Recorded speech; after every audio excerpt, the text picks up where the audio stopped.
Okay, so the last story of the day, it's it's not a bad story, but it's an interesting story. And it's an interesting story because when you look at the streamers we have now and what they're doing, okay, um, you wouldn't really think about it, right? I mean, Netflix is one of those things where it really Netflix is one of the major, I won't say culprits, but one of the users of this, and that's third party shows. So what these streamers do is they basically um, they'll take a show, and this, by the way, this is part of what they're talking about in the writer strike. But that being said, these streamers will take these shows, and I'm just going to use one off the top of my head. We're going to say Friends, right? That is not the original show to that network or to, let's say, Netflix. So what they'll do is they'll pay NBC or Peacock or whoever owns the rights, and they'll pay a certain amount of money over a certain amount of years to have Friends put on their network. Okay, so you, the consumer, know that when I go over to Netflix, bang, I'm going to be able to watch Friends anytime I want. Okay, or whatever it is. So this is an interesting little um, article. So this is the title of this article is why cable and broadcast shows still matter for streaming, and it says would Paramount have topped 60 million subscribers in the past quarter without shows from CBS, MTV, and other sister divisions? It's hard to know, but the streamer is far from alone is depending on more than just streaming originals, a new analysis shows. Streaming services have long relied on a combination of original and licensed content to attract and retain subscribers. While original content helps establish a unique brand identity and drive new subscribers, licensed content serves as the backbone of these services, providing a rich and diverse library of titles that cater to a large, broad range of tastes and preferences. Major studios, networks, and production companies often once content providers for a range of players that have now launched their own streaming services. This move has resulted in the fragmentation of content distributors and has made access to popular licensed content an increasingly challengeable and an expensive endeavor for streamers. So the chart below, which I'm going to put up here in a moment, underscores the importance of non-streamer original content.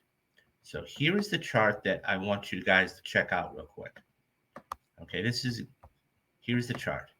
Okay, I want to put this full screen for you guys.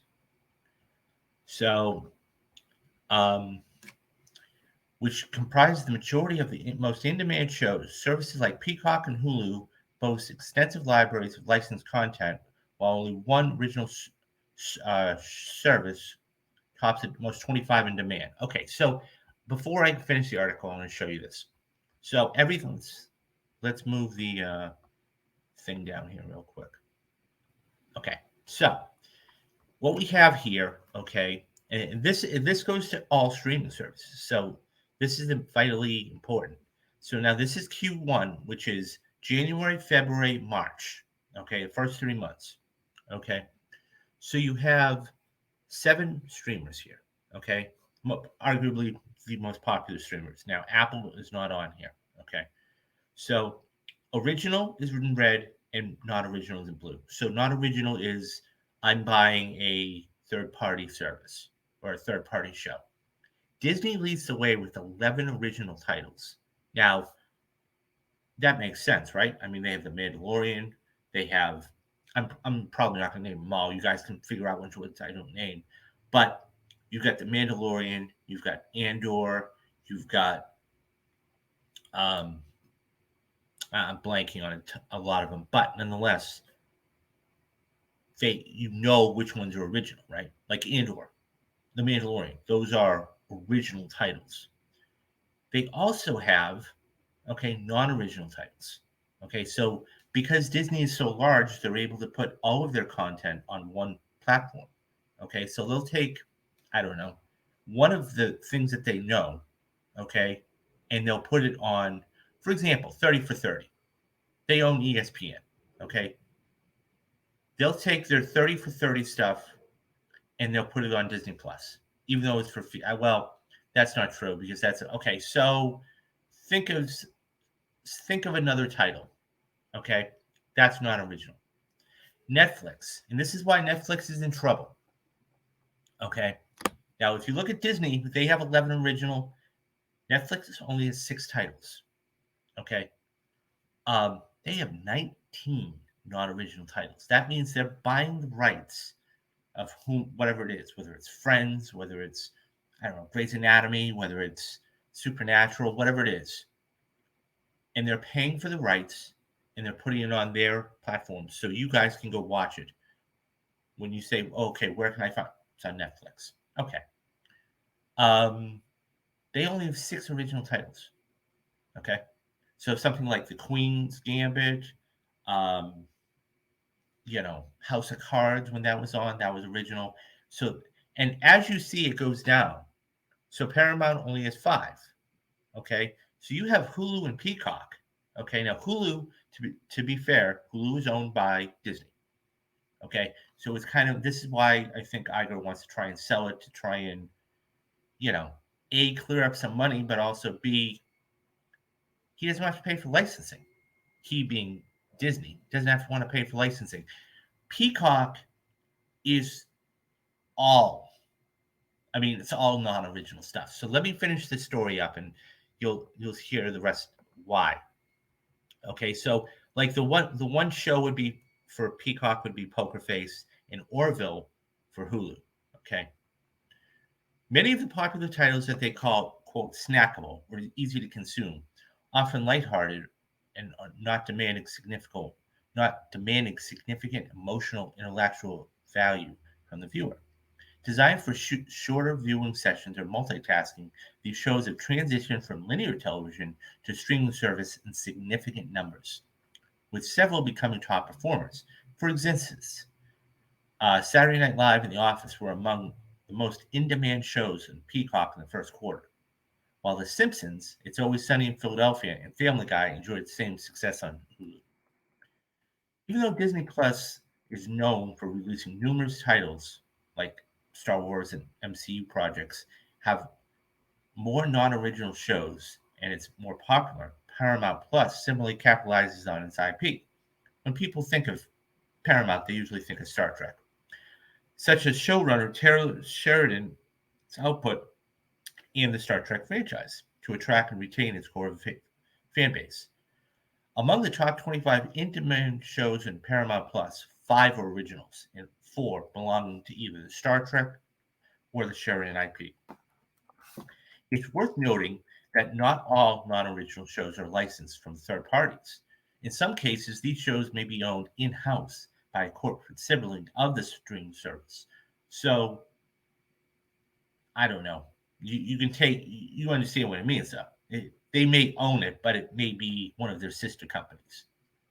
This is particularly evident with HBO Max. Even though the service is set to drop HBO from its name soon, 8 of the top 25 most in-demand shows, including hits like Game of Thrones, The Last of Us, and legacy shows like The Wire and The Sopranos, premiere on HBO. Only 4 were Max originals. A similar trend can be observed with Paramount Plus, where 12 of the 25 most in-demand shows come from networks under the same corporate umbrella, such as CBS, Nickelodeon, and Showtime. So what they're doing essentially is taking these shows from whatever it is, okay, and then slapping it on streaming. So you have to pay for it eventually. And that's when you only have one show that's original on Peacock, and that's Poker Face, or you have, I don't know, 4 shows on HBO Max that are original, and you have 21 titles that are not original, it's problematic. It really is. Um, it's fascinating because you say, well, where is the original content? There really is none. I mean, and I mean, while Disney Plus, they may boast all these subscribers, I mean, I go back to Netflix for a minute, right?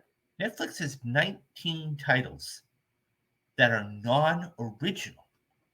That's huge. They're paying so much money in licensing fees that this is why they're in debt. I'm not talking about spending hundreds of millions of dollars on original films like The Irishman, you know, like your Glass Onion, $90 million there, like anything else. So it's really, you know, it's fascinating because now Disney, they can just put anything they want on there, right? They own Marvel, they own Star Wars, they own National Geographic, so they can just put all their stuff on there. You know, I mean, look at Wakanda Forever. That was the last Marvel film that went on Disney Plus. That went on February 1st. It came out in November. That turnaround was very, very quickly. Guardians of the Galaxy 3. Okay, mark my words. By the end of the summer, that's going to be on Disney Plus. Okay, that will be on Disney Plus because hey, the turnaround's there. Anyways, I know this really isn't sexy because it's not something you talk about, but it is necessary because original shows are now going the way of the wayside. If streaming services are just going to slap their IPs on there for whatever it is, why do we have them? Why would you watch them? Because it's easy. That's why. Anyways, what do you guys think about this? Do you think that this is an interesting concept? Did you know about licensing and third party stuff and everything like that? Do you watch licensed shows for like Friends on Netflix or, one of these other things? Do you have a favorite streamer? Do you have a favorite show on a streamer that's licensed? Let me know your thoughts down in the comments and I'll get back to everybody.